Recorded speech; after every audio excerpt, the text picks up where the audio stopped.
Ahora, si bien es cierto, nuestro cuerpo tiene mecanismos de defensa. ¿Cuáles son los mecanismos de defensa principales que hemos venido estudiando? Por ejemplo, las barreras, como el moco, por ejemplo, ¿qué más?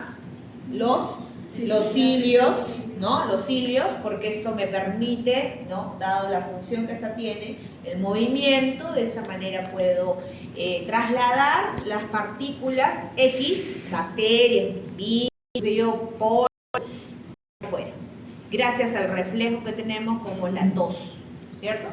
¿Qué otro tipo de defensa? Ya me dijeron el moco, pero gracias a que funcionan correctamente las inmunoglobulinas del tipo A. ¿Pero qué sucede? Puede que haya defectos. Defectos, por ejemplo, en la producción de inmunoglobulinas. Puede que haya mucho hipersecreción, puede que haya poco. Por eso que muchas veces el paciente refiere que tos seca.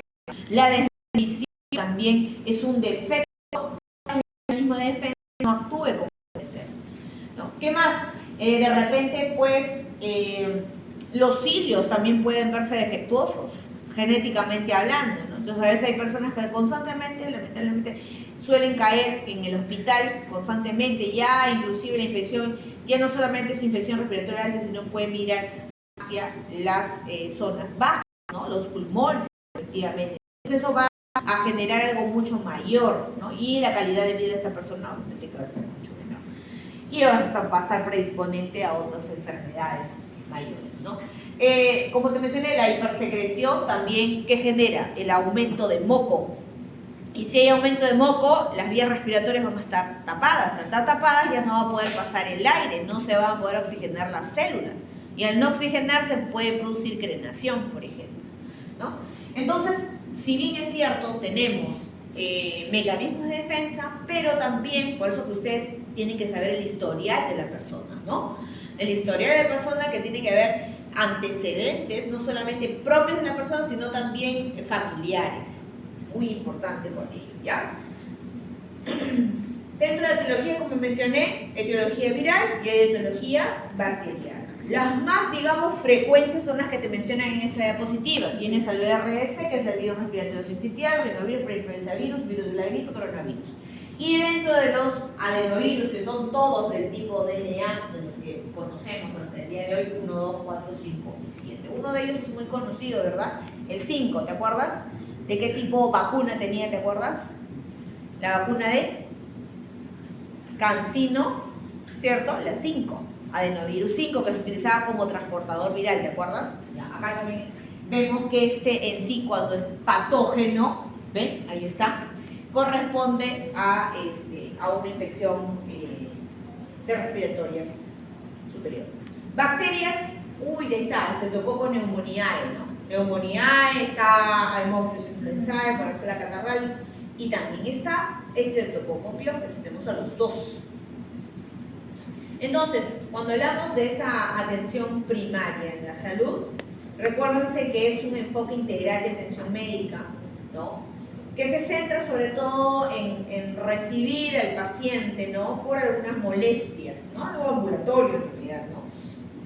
Entonces, atiende en sí, cuando hablas de atención primaria, atiende en sí consultas generales, ¿no? A eso le denominamos, por ejemplo, atención primaria, ¿no? Entonces, dentro de esa atención primaria, ¿no? Las personas que te visitan, ¿no? Suelen ser casi el 80 al 90%, o sea, la mayoría de casos, ¿no? O acude por consulta. Y dentro de esas consultas, de ese 80 al 90%, el 70% corresponde a una consulta respiratoria, ¿no? Y de esa consulta respiratoria, si hablamos del agente etiológico que está causando estas infecciones, suelen ser del tipo viral, un 90% del tipo viral, ¿no? Entonces, si yo sé por los datos estadísticos que la mayoría de casos suelen ser virales, entonces, ¿por qué? Ya sabes, están prescribiendo antibióticos, ¿no? Los antibióticos, lo que hoy en día se está haciendo tanto uso de forma indiscriminada, bueno, lo que ha generado es resistencia bacteriana. Claro, hoy en día lo que tenemos que hacer es mejorar la calidad de esa prescripción, sobre todo aquí, en la atención primaria. Es lamentable que a veces tú te acerques a esta atención primaria y el primero que te está, digamos, recibiendo tu consulta, diga que es una obstetra, por ejemplo. Yo no digo que no sepa, claro que sí, debe conocer, porque todos cuando han estudiado medicina llevan todos los mismos cursos, pero no es su especialidad, ¿no? A veces uno dice médico general, sí, pero a veces esa atención no es una buena atención, no es completa. Y quizás ahí, y ese es el punto más importante, diría yo, ¿no? Es el punto más importante, o sea, donde inicia todo, porque ella es o esa persona es la que te va a derivar al especialista, en realidad. Pero y eso si es que a ella o a él, según sus criterios, y esos criterios vienen de la experiencia que tiene, va a poder derivarte, porque hay algunos que dicen, ya solamente sí, consume esto, ya está listo, siguiente, estás que llora, el dolor no te hace nada, pero no puedo respirar, no, estás suturando todavía, no, sigue ahí nomás, sigue, hay casos peores, ¿no? Y de repente estás iniciando con un proceso de repente de algún cáncer, y no sabes, ¿te das cuenta? No hay un seguimiento exhaustivo. ¿Por qué? Porque, digamos, haciendo su semiología básica, porque solamente tras la experiencia, y esa experiencia no significa que es mucha, es poca, ¿no? Y, por ejemplo, y a esto no se le toma para el ministerio no se le toma mucha atención, porque a mí me ha tocado muchas veces. Me acuerdo que toda esa parte, me acuerdo que me había paralizado, o sea, porque estaba con todo el estrés, me acuerdo, me ha pasado eso, y lo único que me dijo, ya siéntese nomás, o sea, no abordó más si es que eso podría después generarme algún otro problema, no, ahí quedó, ¿no?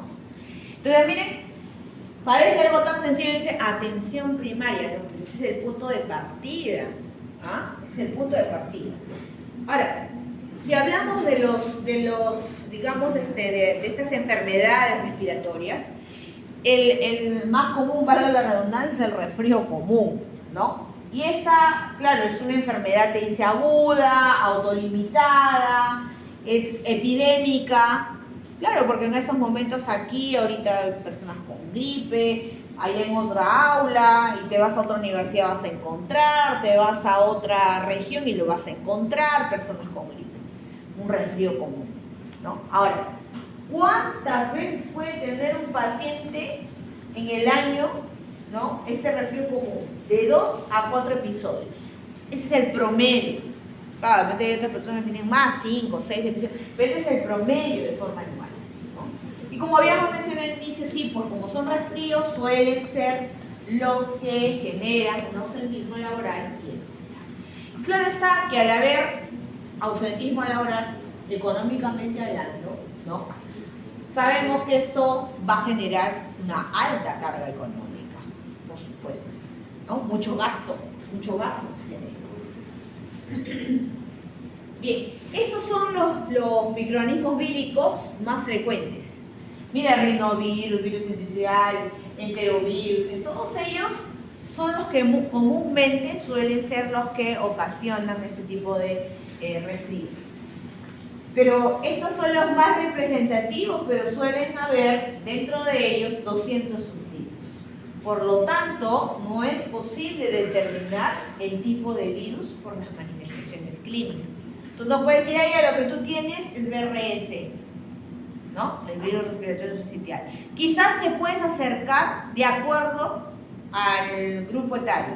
Los niños suelen tener mucho más infecciones por este virus. Pero ya en un adulto, sobre todo el contacto que se tiene también con diversas personas, puede que sea un pool de todas estas. Entonces, ¿cuál de ellas va a ser también bastante difícil? Sí, no puedes decir, no, este paciente tiene enterovirus, el otro tiene influenza. Tengo que hacer pruebas necesarias para poder ahora. Las pruebas de hoy en día tecnológicas que han mejorado, quizás irás el PCR, por ahí alguien me dijo, hay que hacer el PCR, profesor.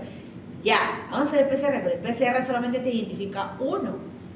Si son como 200 subtipos, o sea que lo hacen como 200 PCRs, Hay también una tecnología de punta que también es los Filarrain, por ejemplo, ¿no?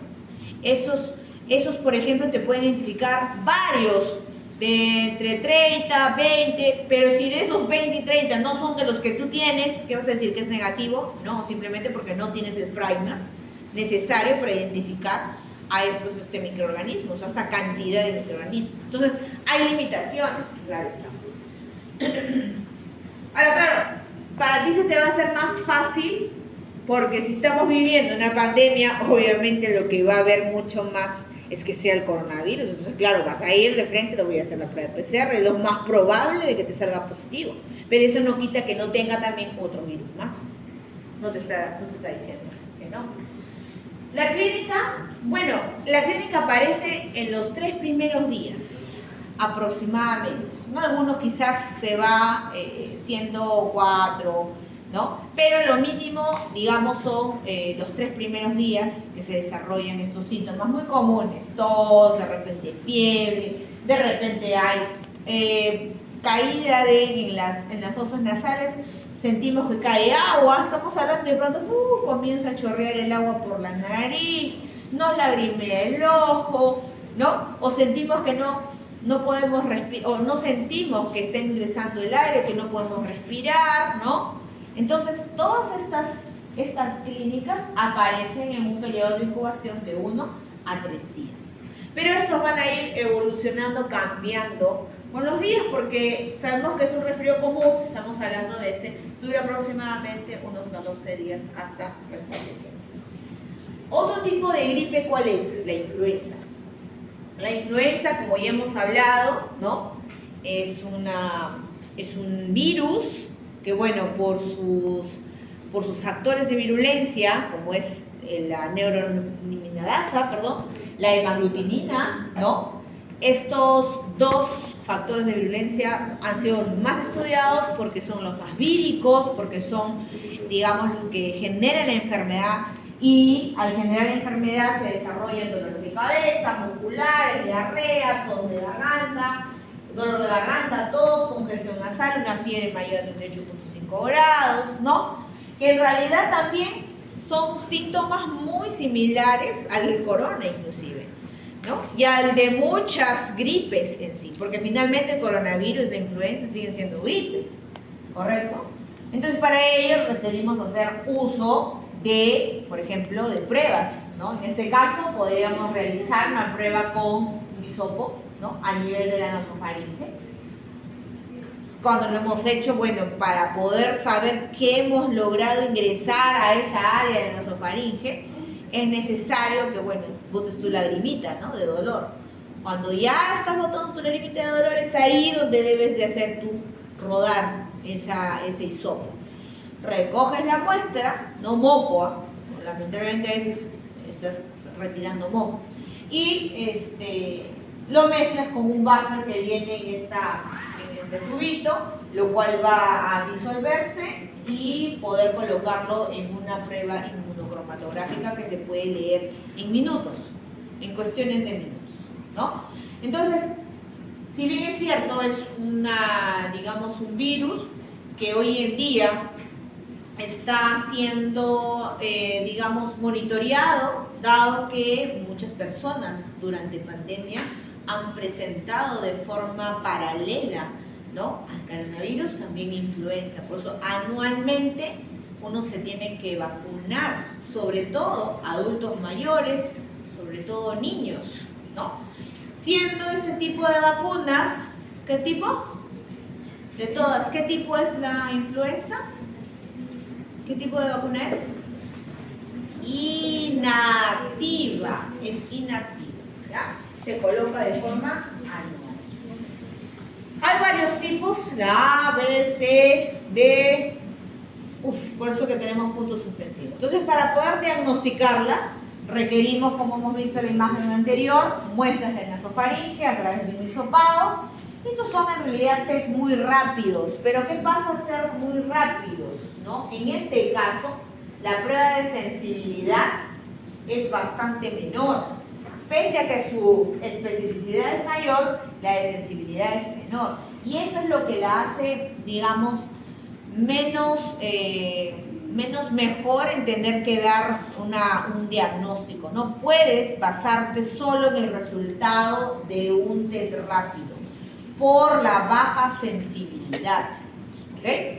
Si esto me hubiera dado una sensibilidad del 80-90%, bueno, y muy parecido a la especificidad, perfecto.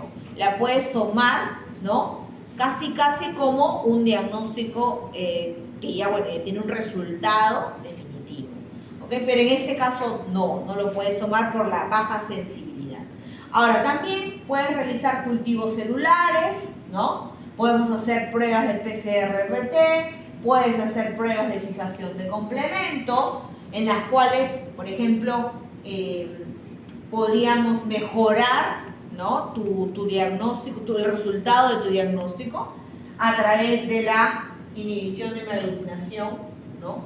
O si no, a través de la inmunofluorescencia. Entonces, estas dos, por ejemplo, son importantes para poder hacer un diagnóstico definitivo, a diferencia de las de test rápido, ¿no? Claro, un PCR también te va a dar un buen diagnóstico definitivo, por supuesto, ¿no? Entonces, siempre en el laboratorio hay que apoyarse del laboratorio. Bien.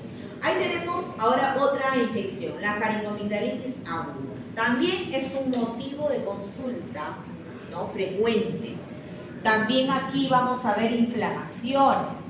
Es mucho más notorio. Abrimos de repente aquí la boca del paciente y vamos a observar inflamación en en las amígdalas, sobre todo, que es lo que más se ve, y el enrojecimiento clásico en la faringe, ¿no? Entonces suelen ser ambos quienes se llegan a inflamar, ¿no? Y la inflamación característico es el color, aparte también del volumen que se pueda presentar.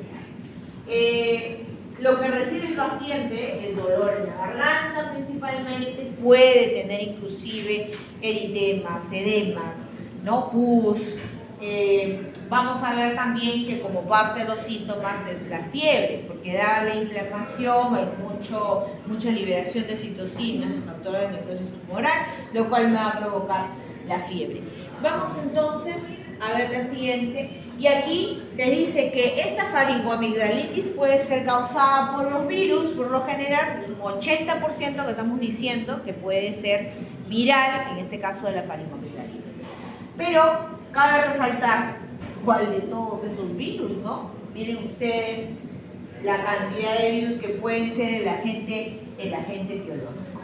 Suele ser benigna, autolimitada, o sea, a mí me puede dar ahora. A mí por lo menos me dura unos 3-4 días. 3-4 días aproximadamente.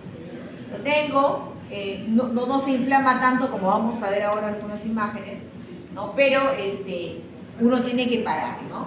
Porque como estamos todo el día hablando, o sea, por eso que a mí me tiene que preguntar el médico, ¿usted qué se dedica? ¿No? Todos los días me estoy dedicando a hablar, 6 horas mínimas diarias, hablando sin parar, lógicamente, cuántos microorganismos ingresan a mi cuerpo, ¿te das cuenta? ¿No? Más aún por la garganta. Bueno, suele ser benigna y autolimitada, ¿ya? O sea que no va a generar en este caso un tipo de cáncer al decir benigno. Bueno, todos los virus respiratorios, ojo, te dicen que están asociados a la faringitis, todos. ¿Okay? Sin embargo, se está dando prescripciones que dicen inadecuadas de antibióticos, ¿no? Entonces esa es la relación que tenemos acerca de los virus, los más comunes. ¿Bien? Bien, hay una información que te data del 2001, que el 73% de los pacientes con faringitis aguda recibieron tratamiento antibiótico. La aguda, la aguda. ¿No? Pero hay una etiología que es bacteriana. Ahí sí, ya en el campo de las bacterias es mucho más fácil, porque como son seres vivos, a diferencia de los virus, es mucho más sencillo poder determinarlos. Por eso que aquí sí vamos a ver, digamos, pruebas que nos pueden identificar mucho mejor. Y bueno, a través del cultivo, a través de los antibiogramas, podríamos saber, ¿no?, si es que este microorganismo es susceptible o resistente a algún antibiótico. Entonces, dentro de la etiología bacteriana, se ha visto que la afección se da en adultos, se da en niños, pero en niños se da mucho más. ¿Por qué? ¿Por qué agente etiológico? El streptococo beta hemolítico del tipo A, o más conocido como el EBHGA. ¿Ya? De esa manera lo vamos a conocer de en adelante. ¿Correcto? Entonces aquí, como es una bacteria, sí, puedo reconocerlo, puedo realizar tratamientos y, por lo tanto, voy a prevenir complicaciones supurativas y no supurativas. ¿No? Las supurativas, con mucho cuidado. Ahorita vamos a ver por qué. ¿Ya? Estas son las bacterias más comunes, los síndromes que estos pueden ocasionar, digamos. ¿Bien? Y ahí está el streptococo, justo de lo que estamos hablando. Ese streptococo entonces tiene características microbiológicas.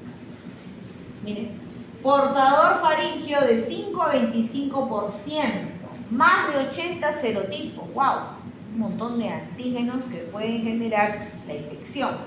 Se transmite de forma aérea, por contacto directo o por la piel también.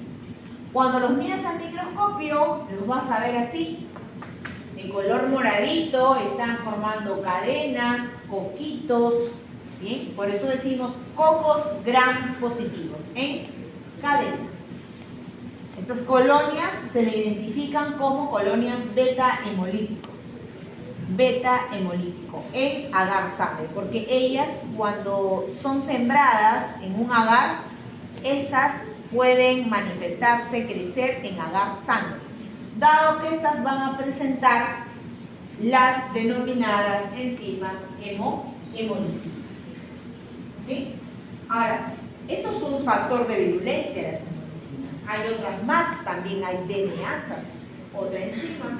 Hay también estreptominasas y también existen, así como la influenza, hialuronidasas, por ejemplo. Ahora, si vamos a hacer pruebas bioquímicas, las más conocidas son los test de Bowes-Proskauer, o test de pirrolidonil, o la aminopeptidasa, o el test de CAM. Luego vamos a hablar del test de CAM, no ahora, si lo vamos a hacer la siguiente semana, si mal no recuerdo, porque hay que explicarlo a detalle, solo te lo mencionamos. Esta, para que tengamos alguna idea, el test de Bowes-Proskauer es un test en la cual vamos a verificar si se da la fermentación o no.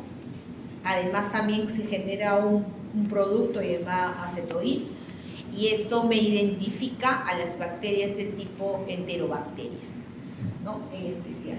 Ahora entonces, y en el caso de susceptibilidad a la acetacina estamos hablando de un componente antibiótico, pues claro está, ¿ya? Pero, como les dije, vamos a verlo ya a un poquito más detalle en las otras clases. ¿Bien? Esas son pruebas bioquímicas que acabo de mencionar. Tenemos ahí un sistema de clasificación de este científico Lancet, ¿no? Él identifica los antígenos específicos presentes, ¿no?, en carbohidratos de la pared celular. Entonces, la pared celular de streptococo, por ejemplo, va a presentar carbohidratos. Pero hay carbohidratos plurales, o sea, hay diversos carbohidratos, entre ellos rhamnosa N-acetilglucosamina, rhamnosa glucosamina, rhamnosa N-acetilglucosamina, etc. ¿Sí? ¿Y esto qué es? Esos son los antígenos. Entonces, ¿qué se le da? Se le da un nombre, grupo A, grupo B, grupo C, grupo D, por el componente del carbohidrato. ¿Y por qué es importante? Y por eso que siempre a uno se les menciona, ¿no? Hay que aprenderse cuáles son esos componentes de la pared celular, ¿no? Que a veces uno habla y a veces dice, ¿para qué me sirve? No, me sirve porque si no, no podríamos haber elaborado un agar especial para este microorganismo, ¿no? ¿Qué componentes le tendría que echar al agar para que este microorganismo pueda crecer y se manifieste y yo lo pueda identificar? Y eso es gracias al conocimiento de los componentes químicos que tiene el microorganismo. Y por eso es que ustedes hoy en día pueden ver en un agar del tipo sangre, por ejemplo, su comportamiento, digámoslo así, dado a lo que genera en el agar. Mire, por ejemplo, vemos aquí, ¿qué hace? completamente se ha comido a los glóbulos rojos, lo ha dejado amarillo. Rojo, así es como se da la vara. Pero mira cómo queda. Aquí algo que ha comido. Aquí nada. ¿Ok? Entonces se le ha dado, digamos, símbolos para que se pueda, digamos, diferenciar en estos tres tipos. Por ejemplo, el beta, que es una hemólisis total, y este es para estreptococo, precisamente, del grupo A. ¿Sí? Este de aquí, es este. También tenemos aquí al alfa, el que hace una lisis pero parcial. Entonces el colorcito que ustedes están viendo es un verdecito, ¿no? Y en cambio cuando hablas de gamma hemólisis, en realidad no hay lisis. No hay lisis. Para que tú te refieras a la gamma es porque no hay lisis acá. Si tú te refieres al alfa es porque hay una lisis parcial. Si tú te refieres al beta es porque hay una lisis total. ¿Ok? Es una forma de simbolizar y para poder diferenciar entre especies del género Streptococcus. ¿Ya? Para eso es una prueba bioquímica. Bueno, como te dije, dentro de los síntomas, digamos, de la faringoamigdalitis, vamos a clasificarlas, ¿no? En eritemas, en exudativas, en vesiculares, en formación de petequias. Pero también vamos a ver hallazgos clínicos que sugieren un compromiso de ese sistémico, por ejemplo, con difteria o puede ser con Yersinia enterocolítica. En el caso de difteria, ¿no? Es una enfermedad infecciosa. ¿Por qué bacteria? ¿Te acuerdas? Corynebacterium diphtheriae, ¿no? ¿Y qué va a afectar, por ejemplo, el Corynebacterium diphtheriae? También la garganta, las vías respiratorias y en especial la gargantita, ¿no? Sobre todo las vías respiratorias altas. Estas, vamos a hacer una clase, inclusive me parece que también vamos a responder, ¿no? Que estos microorganismos que hacen, liberan toxinas que inclusive no solamente va a afectar las vías respiratorias altas, puede infectar otros órganos también, ¿ya? Entonces esa toxina, por lo general, ¿qué genera? Un tejido muerto, ¿no? Se forma como una forma de película, que lo que hace es una membrana, correcto, una membrana, que lo que hace es de repente formar coágulos de sangre en el paciente, ¿no? Y esto le va a dificultar en la respiración. Pero vamos a ver las imágenes de lo que me estoy refiriendo, ¿ya? Estas no son, es la siguiente. Ahí vemos, por ejemplo, las pultáceas, cómo se ha inflamado, digamos, las amígdalas. Vemos también un enrojecimiento, no sé si se logra ver, de la faringe, ¿no? Esta zona de acá. Ahí empieza, ¿no? Ahí está. Acá estamos observando la presencia de pus. O sea, ya acá se nota que hay, pues, microorganismos. Al haber pues un microorganismo que está tratando de contener la infección. Acá está la aparición de petequias, que son una especie de granitos y en unas vesículas llenas de sangre, que generan como picor, y al generar picor a ti mismo te genera toser, y al toser revientas, porque haces un esfuerzo, revientas estas petequias y lo que hacen es liberar la sangre. Y lo que esto puede ser confusión en un diagnóstico. Podríamos estar creyendo que es, digamos, parte de un síntoma de tuberculosis, cuando en realidad estamos ante una faringoamigdalitis. Entonces, la importancia de hacer cultivos, la importancia de hacer un buen diagnóstico de acuerdo al criterio, y el criterio se basa en los conocimientos que tenemos. Por eso que ahondamos en los trabajos de ustedes, tanto ABAS, Gideon, tanto teóricos, exposiciones que hagan diagnósticos diferenciales, porque esto puede generar confusión, y lo que estás haciendo es retardar el diagnóstico de tu paciente, que podría ser mortal. Parece juego, parece algo sencillo, pero puede ser mortal. Cuidado con ello, ¿ya? Aquí, esto es lo que me refería con la formación de una pseudomembrana, ¿no? Y muchas veces también, miren, coágulos de sangre. Esto taponea la zona oral, lo cual evita también el ingreso del aire. Por eso que te va a referir como una forma de ahogo, que no puede respirar la persona. Vemos ahí que está chimuelo, ¿no? ¿Por qué está chimuelo? Porque eso no es común, pues, no es común. De repente no ha recibido la vacuna, no ha tenido vacuna, ¿no? No se le ha dado la DPT y es el problema.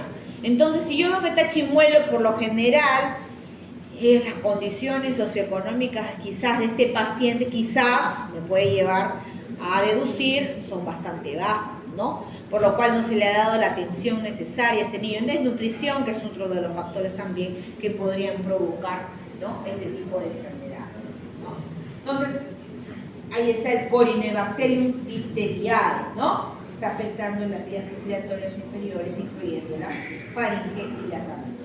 Este es el diagnóstico diferencial que se hace. ¿Eso qué quiere decir? Que ustedes, bueno, ahí no vamos a hablar de cada una de ellas. ¿Eso qué quiere decir? Este es un aviso que usted debe conocer por su propia cuenta, ¿no?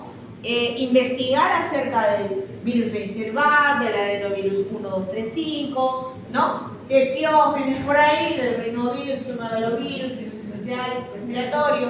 Sí, ¿por qué? Porque suelen ser muchos de ellos quienes ocasionan, ¿no?, una faringomiliaritis no exudativa o exudativa. O sea, y este está, mira, gracias al conocimiento, ¿no?, de, digamos, que le ha dado como resultado el laboratorio de microbiología, es que tú puedes ya ahora tener, mira, este cuadro donde ya vas a acercarte más a la realidad de tu paciente. Entonces vas a observar si hay exudado o no exudado, pues obviamente ya comienzas a delimitar. Y puedes llegar, ¿no?, principalmente al agente etiológico, o al menos va a tener una cercanía, ¿no? En el caso de las ulcerativas, mucho cuidado, porque si tú hablas de úlceras, ya no solamente ha traspasado la capa mucosa, sino puede agarrar la capa serosa. Y eso sí me puede traer, ¿qué? Cáncer futuro. Entonces, mucho cuidado con ello. Claro, y además aquí puede venir otros, bacteremia, viremia, todo puede ingresar por ahí, porque ya estás muy cerca en la capa serosa, vasos sanguíneos, nervios, un desastre en ese paciente, obviamente, ¿no?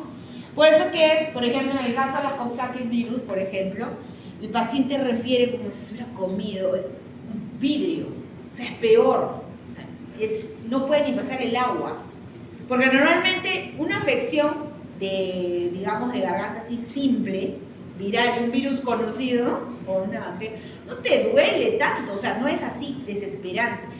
Nunca me ha pasado, pero a mí he visto casos en los cuales te mencionan, o sea, es terrible, pasan el agua, ni el agua pueden pasar. Entonces, el peor dolor que les puede dar en la garganta, ¿no? Entonces, eso más o menos también te puede ayudar, ¿no? Porque la experiencia te ayuda también a hacer un buen diagnóstico diferencial. Y este es justo, ¿no?, los datos, digamos, el diagnóstico diferencial que tú debes de conocer con respecto al streptococo, que es una bacteria y el virus. Profesora, de acá va a venir por el examen, ya acá te va a venir y usted va a determinar si es viral, si es bacteriano, ¿ya? Esto, por favor, no lo voy a leer porque es un cuadro comparativo, o sea, ya está sencillo porque ustedes solamente... Yo agarro que como datos principales, un caso clínico, ¿no? No sé, pues paciente, de repente aquí, ¿ya? Para que me dan, pues, paciente, 18 años, 19 años, qué sé yo, ¿no? Con fiebre de 37,5 grados, así. De esa manera. Son todos los componentes de un caso clínico, por ejemplo, o de varios. ¿Ya? ¿Qué más? Ustedes como médicos, como les dije, la experiencia es muy importante. Entonces, ya en la medicina lo que se hace siempre, en la investigación, se hace revisiones, ¿sí? Entonces, estas revisiones de artículos han permitido recapitular todos los conocimientos de muchos médicos, los cuales en un manual puedes encontrar para que ustedes puedan aplicar criterios. Estos criterios a ustedes les van a ayudar a través de puntajes, ¿no?, saber si es bacteriano, si es viral. A esto, por ejemplo, se denomina criterios de Centor. No solamente para las afecciones respiratorias, también hay para otras afecciones, sino que este es uno de los más aplicados. Esto no lo vas a tener pues en una hoja, un cuaderno, está en tu cabeza. Mientras que está hablando el paciente, ¿cuántos años tiene, señor? Ya, ok, tengo 19, ok, se encuentra acá. ¿Qué le vas a poner? 0 puntos, ¿no? Así. Igual, ¿no? ¿Tiene tos o no tiene tos? Sí, sí tengo tos, un punto. ¿Entiendes? Entonces, esto puede ser como un caso clínico, claro, y ustedes lo aplican. Por ejemplo, ¿cuántos puntajes, no? De todo el caso clínico. Ahora, claro, no te va a venir exactamente como el nombre que ves aquí, ¿no? Podemos cambiar los nombres, sinónimos, que debemos de conocerlos. ¿Y cómo voy a hacer esos sinónimos? Haciendo lecturas extras que debes hacer, ¿ya? Como médico tenemos que también hacer nuestras lecturas muy aparte. Entonces, el médico tiene que leerlo de todas maneras.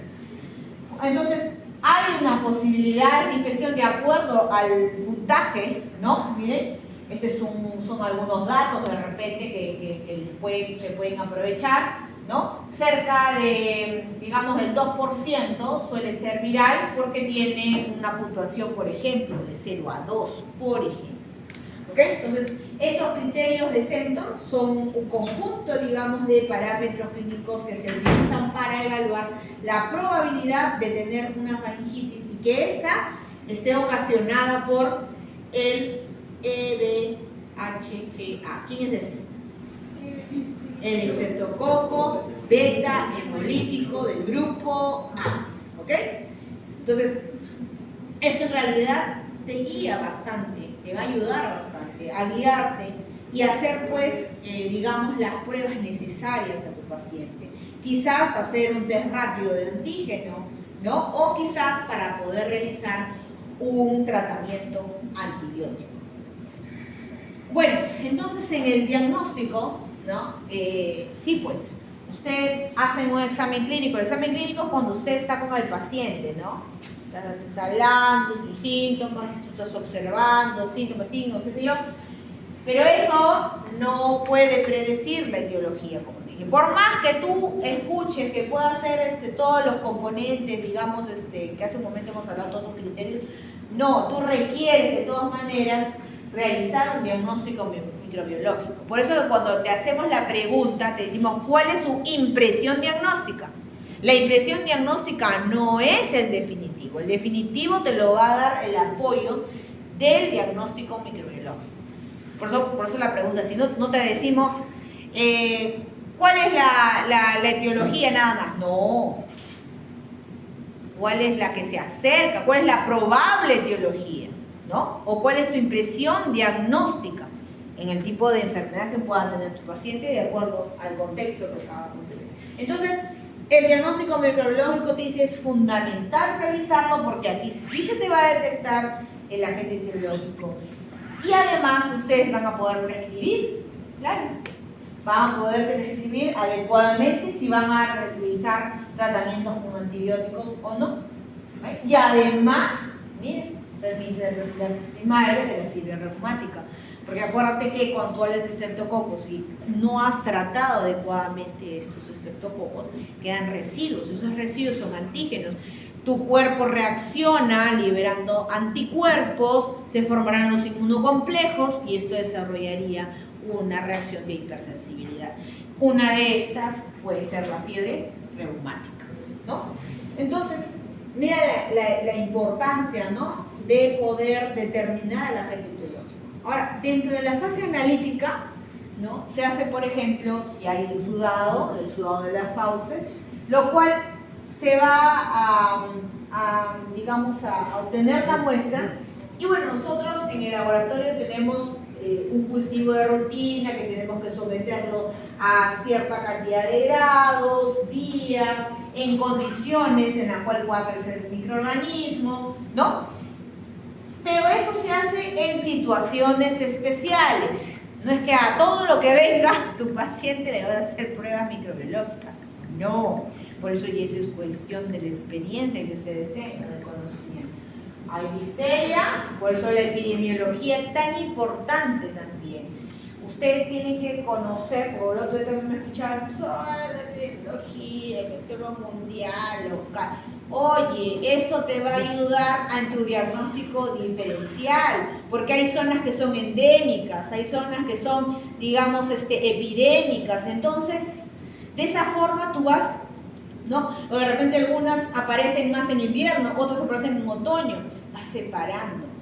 Entonces tu diagnóstico cada vez se va acercando más a la verdad, porque la idea es que tu diagnóstico inicial que tú hagas tenga una relación con el resultado final, porque si no hay relación, olvídate, o vas a decir de frente, usted está bien, en realidad no es esa la infección, o sea, has perdido un tiempo valioso, así sea un día, horas, tiempo valioso para tu paciente.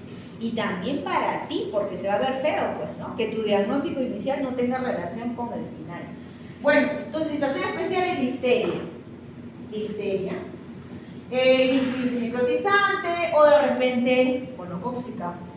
También. Cada uno de ellos requiere un examen microbiológico en el cual puede utilizar GRAM, por ejemplo, en caso de difteria, o agartelurito de potasio en medio de Luffer, que crece muy bien ahí el Corynebacterium difteriae.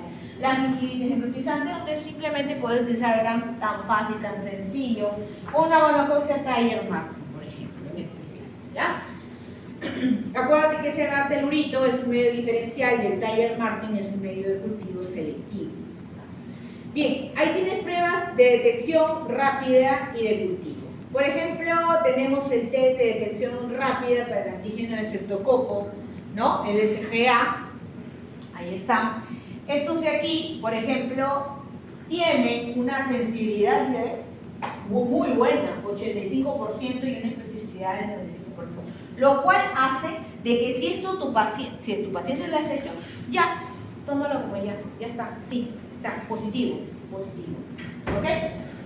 ¿Por qué? Por la especificidad y por la sensibilidad. Ahora, también puedes realizar para reforzar ese resultado una prueba de Gold Standard.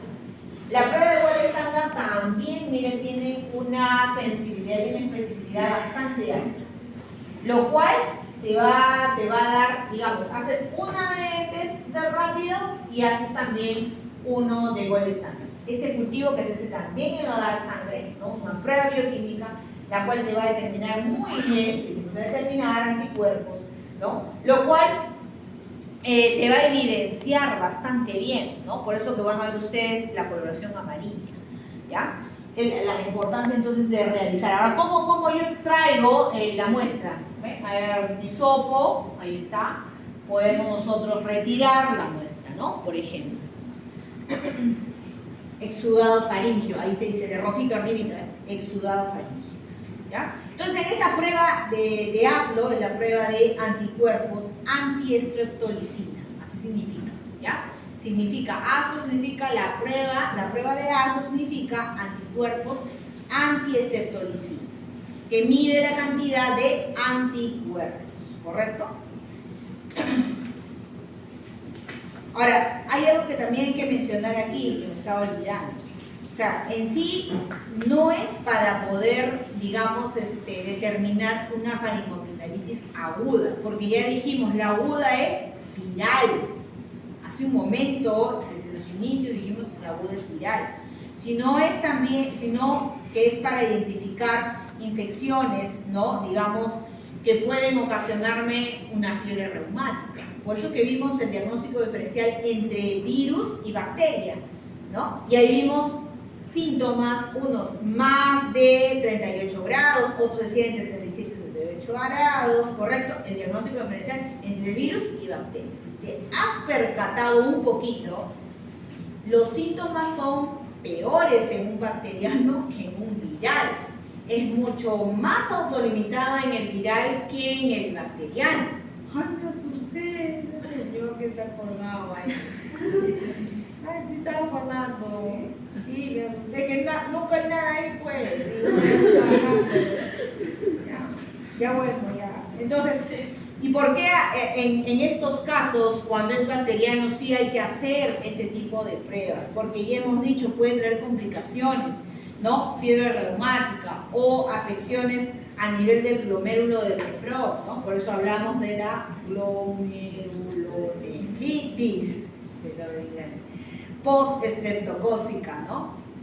Entonces, esa prueba de Aslo lo que me va a medir son los anticuerpos anti-estreptolicina O, ¿ya? Entonces, para ello se hace, pues, se determina, ¿no? Con esto se determina si ha habido una infección reciente por estreptococo del grupo A. Las pruebas de detección rápida, ¿no? Bueno, llamadas así porque te van a dar un resultado en minutos. Tienen una sensibilidad y especificidad, como te dije, bastante alta.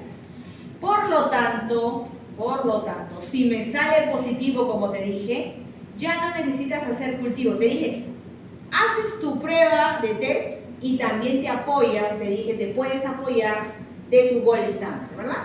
Que es un cultivo. Pero si ya te sale positivo este test, ya no requieres cultivar. ¿Qué pasa si te sale negativo? Te dice. Ah, eso va a depender si es niño o si es adulto. Si es adulto, no cultivas. Te quedas con ese resultado del test. Pero, si es un niño, sí es importante que tengas que cultivarlo. ¿Y eso por qué? Porque son niños, son más vulnerables, ¿no? No podemos permitir que en estos niños pues, queden residuos, porque si no, estos remanentes te pueden provocar al futuro una infección post-estreptocócica. Y eso no podemos permitir, es decir, reacciones de hipersensibilidad a futuro, ¿ya? Dentro de otras afecciones está, por ejemplo, la rinoceronte aguda, ¿no? En este caso, la inflamación de los senos paranasales. Aquí también el paciente suele ser su infección viral, pero eso no quita de que los microorganismos como bacterias oportunistas también pongan su granito de arena, por oportunistas que son, ¿no? Ahora, esta afección, digamos, puede ser de aguda, va a pasar de aguda, y si no es bien tratada, puede pasar a ser crónica, ¿no? Vamos a ver, por ejemplo, personas con condiciones predisponentes, ¿no? Por ejemplo, las que ya somos con afecciones con rinocerontes alérgicas, en mi caso ya es crónico, por ejemplo, constantemente se obstruyen las fosas nasales, ¿no? Quizás no porque la misma afección de la rinoceronte aguda, sino porque ya venimos con esas afecciones anteriormente, ¿no? Somos los que más estamos predispuestos. Uso de cocaína nasal, por ejemplo, personas con inmunodeficiencia humoral, es decir, porque no pueden secretar fácilmente, ¿no? Esos anticuerpos, ¿ok? Estos son los senos paranasales, y los microorganismos más comunes son Streptococcus neumonía, Haemophilus influenzae y Moraxella catarrhalis en mayor porcentaje. Dentro de los criterios de diagnóstico, como te mencioné, hay criterios de acuerdo a la experiencia de los médicos, 2 criterios mayores, ya lo puedes tomar como positivo, o 1 mayor y 3 menores como positivo. Acá está la relación del criterio mayor y el criterio menor, ¿ok? Aquí, el diagnóstico por imágenes también puedes añadir dentro de, dentro del diagnóstico. Las imágenes, como las radiografías, si bien es cierto, las opacidades que están en las radiografías son un indicador, más no te pueden dar el agente etiológico, solamente te pueden decir cuál es la magnitud, ¿no?, de la cual ha sido la infección. Pero es complementario. Podemos realizar, un TAC, ¿no? En este caso, hacer tomografías, ¿no? Tomografías. Estas tomografías computarizadas, más conocidas como el TAC, son relevantes realizarlas, sobre todo en pacientes que ya tienen una condición neoplásica quizás, ¿no? Estamos hablando de algunas infecciones, ¿no?, las cuales me van a ayudar, ¿no?, a despejar más dudas, dado que estos pacientes son inmunosuprimidos y inmunocomprometidos. ¿Qué vemos en el diagnóstico? Pero en cuanto al microbiológico, si nos vamos al lado microbiológico, que es lo que nos compete, Lo que se solía hacer o lo que se suele hacer y que es en realidad mejor, solo que es invasivo, es extraer las muestras de los senos paranasales. Pero tú sabes que en los senos paranasales lo que se va a acumular es moco. Entonces, para poder extraer ese moco, no puedes utilizar una jeringa bastante pequeña como la tuberculina, pues tendrías que utilizar una jeringa regular, porque el moco es espeso.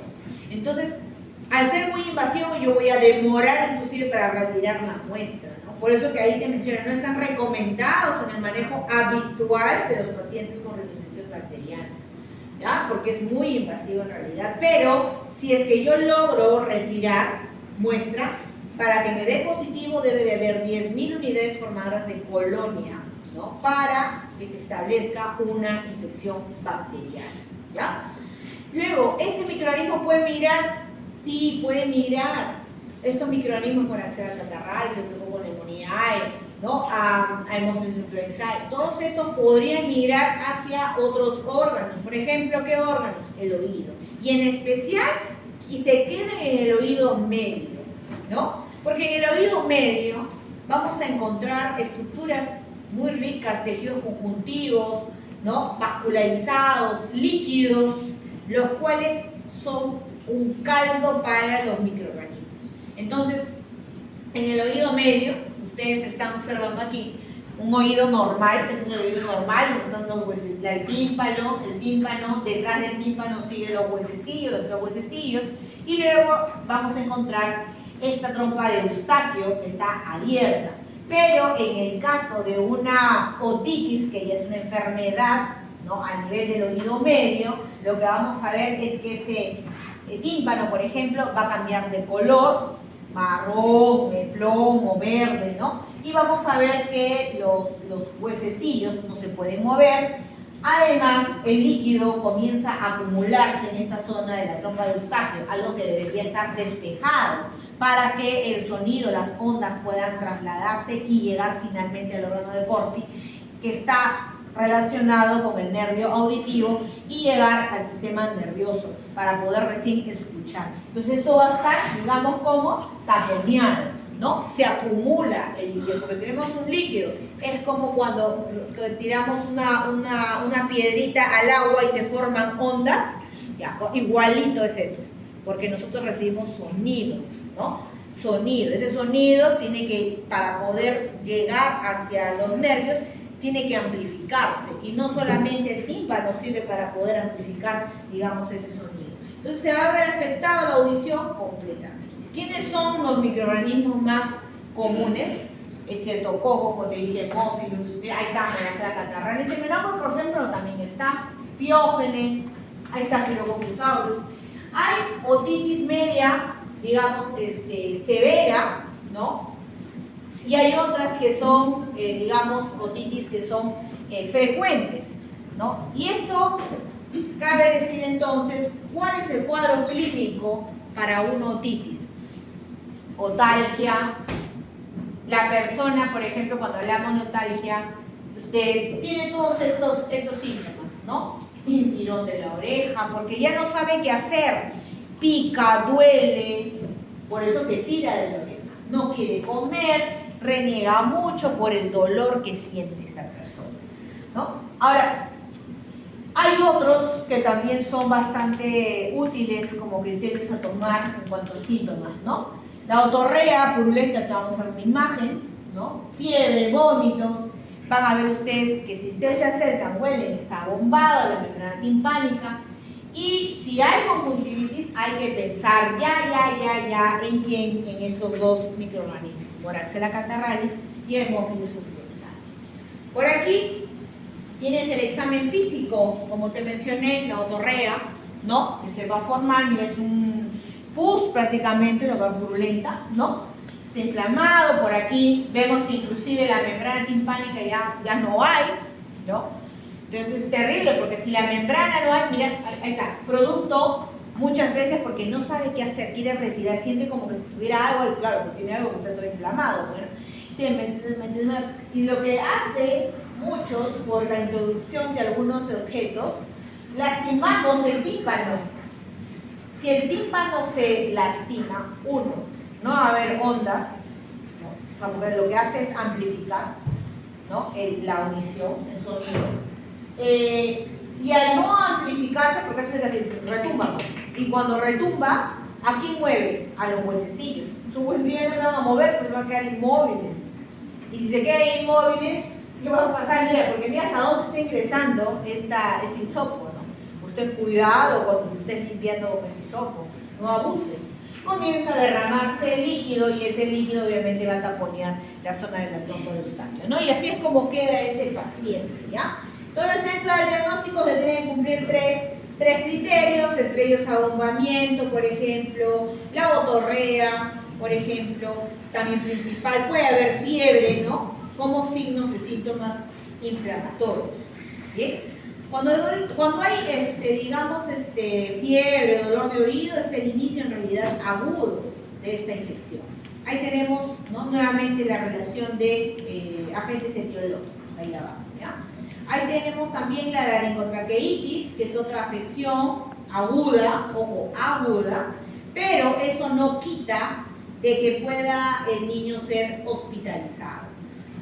Menos mal que solo es el 1 al 5%, o sea, en menor medida suelen ser hospitalizados, ¿no? Pero eso no quiere decir que no requieran urgencia, son niños, no te pueden decir que le duele, que manifiesta, no te pueden decir. Ese cuadro clínico, por ejemplo, suele ser disfonía, tos perruna, estridor, lo que hace pensar que hay problemas a nivel, por ejemplo, de la laringe, de las cuerdas vocales. Y efectivamente, ¿no?, ese sonido, ese sonido que, como menciona, que es como una tos perruna, ¿no?, suele ser característico de la laringotraqueitis. Miren ustedes, se dilatan mucho más las cuerdas. Yo me diría que ese es el órgano fonador, ¿no? Entonces, por lo tanto, va a haber ese tipo de sonidos. Ahora, esto no es determinante, ¿eh? Hoy en día la literatura te dice, no solamente la literatura, la experiencia, la literatura forma parte pues, de la experiencia, ¿no?, de los últimos casos que se vienen dando acerca de la laringotraqueitis. Sería bueno que leamos un poquito acerca de esta afección, pero ya no es, digamos, determinante para decir que es una laringotraqueitis o CRUP también. Ese CRUP, entonces, hemos hablado de los niños, pero en adultos también puede haber complicaciones, ¿eh? Puede haber complicaciones. Y es que se puede dar sobreinfecciones bacterianas en los adultos por Staphylococcus aureus, por Haemophilus influenzae, por Streptococcus pneumoniae, ¿no? Entonces, puede ser causado no solamente de forma viral, sino también de forma bacteriana. Si hablamos de los virales, que es lo más común, para influenza de tipo 1, en el 75% de los casos. Pero no olvidemos que hay varios tipos, 2 y 3 de influenza A y B, por ejemplo. En la epiglottitis, bueno, acá la epiglottis, mira, normal, ahí está, y aquí anormal como un rojo cerezo. Esta inflamación, bueno, esta sí puede generar en el paciente muerte, es letal en realidad. ¿Por qué? Porque hay una obstrucción severa de la vía aérea superior. Acá sí, a diferencia del grupo. A diferencia del grupo, es así pues. ¿Y quién es el agente etiológico aquí? Aquí el agente etiológico es Haemophilus influenzae tipo B, serotipo B. ¿Ya? Diferencia del microorganismo, por eso te va a pedir, de acuerdo al contexto, al caso clínico, cuál sería probable el agente etiológico. Ahí está, de acuerdo a lo que acabo de mencionar, Haemophilus influenzae. Por eso la importancia de las vacunas contra el Haemophilus influenzae del tipo B, o más conocido como HIV, ¿correcto? Eso ha permitido una disminución, como te menciona, de pacientes con este tipo de afecciones, menores de 5 años, ¿no? La etiología viral es rara. Epiglottis, miren, epiglottis también, también podemos hacer uso, por ejemplo, de algunas radiografías. También podríamos hacer toma de muestras, por supuesto. Esas tomas de muestras también debemos ser cuidadosos. ¿Por qué? Porque si la epiglottis ya está dañada por la infección, podríamos causar, digamos, aumentar más la infección. Y eso tenemos que evitarlo. Por eso te dice toma de muestras faríngeas o nasofaríngeas, están contraindicadas, ¿no? Tenemos la extracción de muestras, entonces, ¿cuál es la alternativa? Sangre, realizar hemocultivos, PCR, por ejemplo, ¿no? Estudios serológicos, detección antígeno capsular de HIV en la orina, esas son alternativas que podemos utilizar, ¿ya? Las radiografías te va a ver la magnitud de la infección. En el diagnóstico diferencial del CRUD y de la epilotitis, miren ustedes, diferencias, ¿no? Inicio, antecedentes del IBRA, que es una infección viral respiratoria aguda, tos, capacidad de beber, si es que tiene o no tiene, si tiene dificultad o no, postura, babeo, apariencia, estos datos también para hacer casos clínicos y que estén buenos. Todo lo que vean casos como el diagnóstico diferencial suelen ser para tomarlos en cuenta en el examen. Y por último tenemos infecciones oculares clasificadas en las siguientes porciones del ojo. Miren ustedes, la número 1, digamos, ¿por qué? Porque es la primera causa de ceguera en el mundo, esas infecciones. A causa de tracomatis. Vemos ahí 6,5 millones nos informan, miren, ¿no? que ocasiona ese tipo de afección y que puede traer la ceguera. La otra es la conjuntivitis. En el caso de la conjuntivitis, si bien es cierto, es autolimitada, ¿qué quiere decir? Bueno, aparece ahora y en unos días ya desaparece, ¿no? O sea, es una forma aguda, digamos, de la infección. Ocasionándose en pacientes, ¿no? de diversas edades, pero para la extracción, por ejemplo, de las muestras, nosotros solemos retirar suero o podemos utilizar el hisopado conjuntival, ¿no? Si hacemos, bueno, el retiro de suero, por lo general encontramos Aclamida trachomatis. O en el caso del hisopado conjuntival, bien, a partir de este hisopo podemos realizar la admisión de Gram, cultivos bacteriológicos. También podemos determinar a clamidias o al virus a través de la inmunofluorescencia directa, por ejemplo, la IFF. ¿Bien? Eso cuando hay, digamos, una oftalmia neonatarum, ¿no? niño, o esta oftalmia es crónica o porque hay algunas epidemias víricas, se suele realizar este tipo de extracción de muestras, suero e hisopado conjuntival. La queratitis, que es la rotura de la córnea propiamente, y esto es a causa del uso, por ejemplo, de lentes de contacto, principalmente. Aparte también los traumas que puede tener, muchas veces el paciente tiene alguna cirugía ocular, pero suele no hacer reposo, hace mucho esfuerzo y nuevamente pues comienza a caer la córnea, ¿no? No hay rotura de esa córnea, pese que ya hay alguna intervención. Entonces, la causa diversa, bacterias, virus, hongos, parásitos, ¿ya? Ahí estamos mencionando los más característicos. Pero quiero ver más, profesora. En la exploración oftalmológica, estas son las lesiones que se observan. Esta es la queratitis herpética, dado la apariencia que esta tiene como una especie de pseudópodos, ¿no? Parecen unos pseudópodos, correcto. En realidad está lesionado, como que si fuera un vidrio, y lo que he hecho es tirar una piel de ese vidrio y comienza a obtener a rajarse, ¿no? Y se ve de esa manera, por eso, lesiones dendríticas. Y al lado derecho, en el medio casi, eso no es el iris, ¿no? Eso de ahí es una úlcera, ¿no? Que se ha formado por un parásito, un protozoa, acarcamonera, por ejemplo. La otra es la endoftalmitis, es una infección a los tejidos o fluido del globo ocular, que puede ser, digamos, a causa de una poscirugía o una catarata o de repente un glaucoma, ¿no? Y puede ser ocasionada también por bacterias, ahí está Bacillus cereus, o puede ser fúngica, Fusarium, Aspergillus, levaduras, ¿no? Algunas pueden ser inclusive endógenas, ahí está el Streptococo de una subespecie X, ¿no? O Staphylococcus aureus, o cualquier bacteria gram negativa. ¿Sí? En el caso de la endoftalmitis, entonces, como es, ¿qué te dijimos?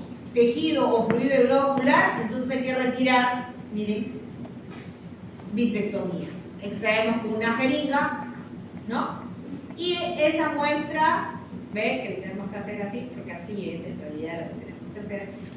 Podemos realizar tensión mera o hacer un cultivo, ¿no? Que en realidad, bueno, si bien es cierto, la especificidad es bastante baja, pues en una tensión mera, un poquito más alta en caso de cultivo a realizar, ¿ya? Entonces, normalmente, pues, esta es la forma como hay que realizar la extracción de la muestra: aspirado, lavado, vitrectomía sobre todo.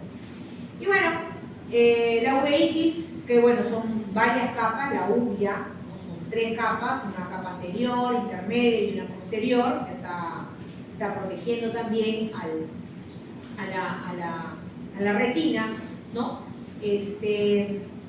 Vamos a ver que también puede ser infectada por ciertos virus, ¿no? El virus tenemos ahí la sífilis, tenemos ahí también toxoplasma, tenemos también citomegalovirus, ¿no? Sin embargo, no podemos extraer las muestras para estos pacientes porque es muy invasivo, claro está. Esto ya está casi entre dos órganos bastante digamos, importantes que podríamos ocasionar, lejos de un bien, daños. ¿Okay? Por eso dice no cultivo. Lo que tenemos que hacer es pruebas celulógicas principalmente, ¿no? Bien, y ya para hablar de las infecciones en los anexos oculares, infecciones palpebrales, hay la más común que es Staphylococcus aureus en los lacrimales, por ejemplo también que corresponde a un sistema lacrimal, ¿no? Por ejemplo la dacryoadenitis o la caniculitis, que suelen estar afectadas por el Staphylococcus aureus, pero también otros microorganismos que son del tipo anaerobio. En estos casos lo que hacemos hisopado en toda esa zona lacrimal y podemos realizar un cultivo de ella. Y en el caso de las infecciones de cavidad oral, tenemos a Candida principalmente. Ellas se realiza, digamos, en estos pacientes una extracción de muestra a través también de hisopados, ¿no? Podemos hacer cultivos, pero lejos de hacerlo en un cultivo común, lo hacemos en un cultivo denominado Cron-Agar, porque el Cron-Agar lo que hace es determinar el género, determina esta especie, es una prueba bioquímica, ¿no? Se puede hacer también microscopía y la podemos observar, están las esporas, ¿no? Y en el caso de las infecciones de la cavidad oral, vemos ahí las caries, ¿no? Y las periodontales. En el caso de las caries es netamente la placa dental. Ahí está el Streptococcus mutans principalmente, ¿no? Y en el caso de periodontal es por las afecciones a nivel de las encías. Y ahí vemos, por ejemplo, Actinomyces viscosus, Actinobacillus y bacteroides de subespecies X. Bien, entonces con eso culminamos la parte de las afecciones respiratorias altas, orales, ¿no?